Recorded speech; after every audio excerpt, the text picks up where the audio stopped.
Hi everybody, this is the fifth lesson in the waves topic for Physics A-Level. This will be looking at refraction and Snell's law.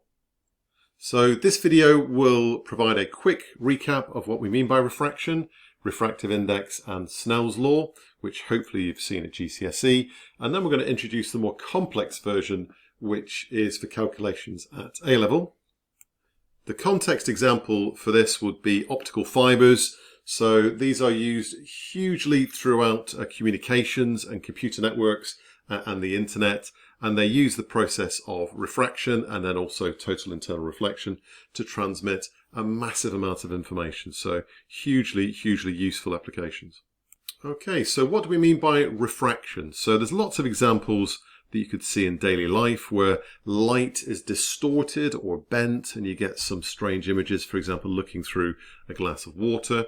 So what happens is we have a ray of light entering a different material or medium, and we have a reference point called the normal, and the ray coming in is called the incident ray, and the angle between the incident ray and the normal is called the angle of incidence, and then it will be bent towards the normal. So the reason why is because the ray of light slows down in a more optically dense material and we get this change of angle. So the angle of refraction is going to be smaller than the angle of incidence. So this is to do with speeds of light and it's to do with change of direction.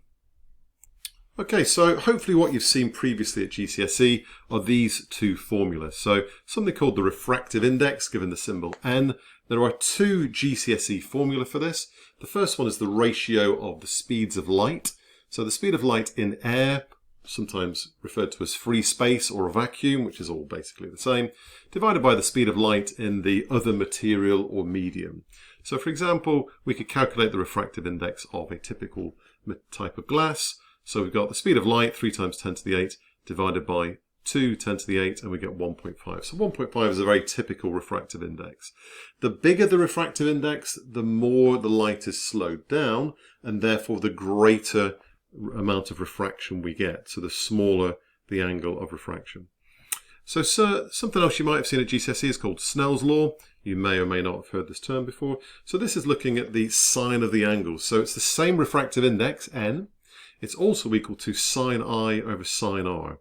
So sine of the angle of incidence divided by sine of the angle of refraction will give us n. And the n values you're not expected to know, but an awareness of what typical values are would be useful. So most types of glass would be 1.5, water is slightly less, and diamond has got a very high refractive index, 2.4, which is one of the reasons why diamond is famous for being so sparkly. And we'll look at that in terms of total internal reflection later on in the course. Okay, so let's look at some typical examples. So if we have a light beam shone into a material and it refracts as shown, so this would be very much a GCSE question. We could find the refractive index. All we need to do is to calculate sine of the angle of incidence, 55, divided by sine of the angle of refraction, 35, and make sure that you're in degrees on your calculator, not radians, and we get a value of 1.4, which sounds about right. So 1.4, 1.5. Question 2 says we're given the speed of light in a vacuum and the speed of light in water. So we've got our other expression for refractive index, the ratio of the speeds of light. So we can put the numbers in and we get 1.3, sounds about right. And then another question you might have got at GCSE is a little bit more tricky, where we have to rearrange this expression here. So here we're given the angle of incidence, and we're told it's perspex. Perspex refractive index is 1.5. So if we start with this expression here, we can make sine I the subject, so swap n and sine r around, and we get sine I, sine 25 divided by 1.5. Be careful here because this is slightly misleading. It's sine of 25, press equals on your calculator, and then divide by 1.5. And that will give us sine of r, but we want the angle of refraction. So we need to work out the sine to the -1, or invert sine, and we get 16.4. So that sounds about right, because the angle of incidence was 25. So we'd expect the light to slow down, and for the light to bend towards the normal, therefore the angle of refraction is slightly less than our angle of incidence. So if you got an angle of bigger than 25, then you've probably made a mistake. So worth checking your calculations. Okay, so let's practice a few questions just using this GCSE approach. So pause the video and try answering these 4 questions. Okay, so we're still looking at this GCSE level of refraction and refractive index. So if we're given the speeds of light, that's a straightforward calculation, the ratio of the speed of light. So the speed of light in a vacuum divided by the speed of light, in this case water, and we can find the refractive index. 1.3 sounds about right. Question 2. So we've got this expression, we need to make sin I the subject.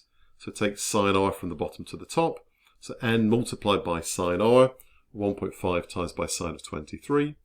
And then remember, we're trying to find the angle of incidence, so we need to find sine to the minus 1, and we get 35.9. Again, we'd expect that to be larger than the angle of refraction, so that sounds about right. Okay, another variation, similar to the previous one. So, oh no, we're trying to find sin R now, excuse me. So make sin R the subject, so sin R is equal to sin I divided by n. And be careful, it's not I over n all sine, it's sin I first of all.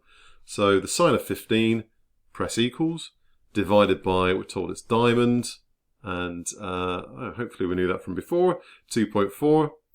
And then we're trying to find the refractive angle of refraction, so we need to find sine to the minus 1, and we should get 6.2, again, which is less than 15, which is what we'd expect to see. Then you might get slightly more complex or contrived scenarios like this one. So if you are given a diagram, then that will be helpful, but if not, then it's worthwhile drawing a little sketch of what's happening. So our angle of incidence is 15, so the first thing we need to do is to find the angle of refraction, very similar to previous. So it's sine to the minus 1 of sine 15 divided by 1.3. So slightly misleading layout here. Find sine 15 first, press equals, then divide by 1.3, and then sine to the minus 1. It comes out as 11.4, so that sounds about right. Then you might need to apply a little bit of basic understanding of angles. So we've got a right angled triangle here. So that is going to be 90, and we know that the angles inside a triangle add up to 180. So if we're trying to find this angle down here, then it's going to be 180, take away 90, take away 11.4, and 78.6 will be our answer. So bear in mind, especially for A level, then we need to be able to work out missing angles and maybe understand angles in a triangle and so on. Right, let's look at Snell's law and refraction for A level. So this is a bit more complex, and very often students struggle with this. So this is the formula that we're given in the formula booklet. N1 sine theta 1 equals N2 sine theta 2. So N1 and N2 are the two refractive indices. So the first refractive index, the second refractive index. And then theta 1 is our first angle, theta 2 is our second angle. So this, as shown here, this would be the angle of incidence and the angle of refraction. So this is a more general approach. At GCSE, we always assume that one of those materials is air. And the reason why is the value of refractive index of air is 1. So that would simplify, and we just get rid of N1 entirely. So we end up with sine theta 1 equals N2 sine theta 2, which is basically the GCSE version of Snell's law, because we've always got one of the materials with a refractive index of 1.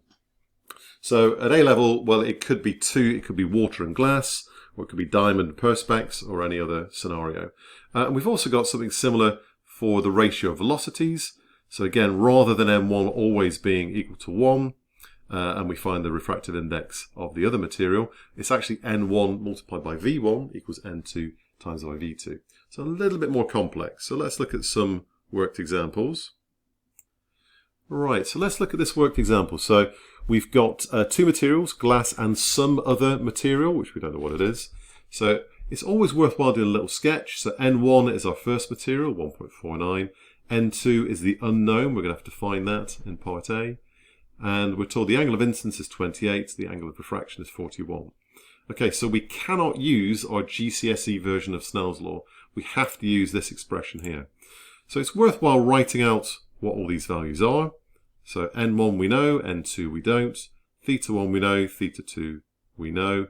So if we write out this expression we're given from the formula booklet, we're trying to find the refractive index of the second material, N2. So take sine theta 2 from the top to the bottom on the other side. And once we've got this, it's just a case of substitution. We can put all the numbers in and we get n2 as 1.07, which sounds about right. And if you think about it, it should make sense because we've got an increase in this angle here. The angle of refraction is larger than the angle of incidence, which would suggest that the light has speeded up, which means that the refractive index should be less than the previous one. And if we're trying to find the speed of light in the second material, then we can use this new expression here, make V2, that's the velocity in the second material, the subject, so it's n1 v1 over n2, and again we can just substitute the values and we get 2.79 times 10 to the 8, which is what we expect because we're told in the first material it's 2 times 10 to the 8, so it should be speeding up in the second material, which is why the ray of light bends away from the normal. So a little bit more complex, but far more versatile because we can use this for any combination of materials, not just one material and air. Right, now it's your turn. So there's 3 questions which are A-level standard. And pause the video and have a go at these 3. Right, here we go. So the first question, let's have a look at this one. So we're told that in actual fact this is air. So you might well get this scenario, and it's always worthwhile writing out the full expression. The first material is air, which means the refractive index is 1. And we're trying to find the refractive index of the second material, the glass, n2 is equal to sine theta 1 over sine theta 2. Now this is basically the GCSE version. So we could use our simple version, n equals sine I over sine r, and that would work absolutely fine here. But it's worthwhile applying our new formula to this particular question. Okay, so question 2. So let's have a look at this one. We're trying to find the angle of refraction. So again, we've got air and we've got some type of glass. So if we have our expression here, we're trying to find the angle of refraction, which is theta 2. So we make sine theta 2 the subject. So it's n1 sine theta 1 all divided by n2.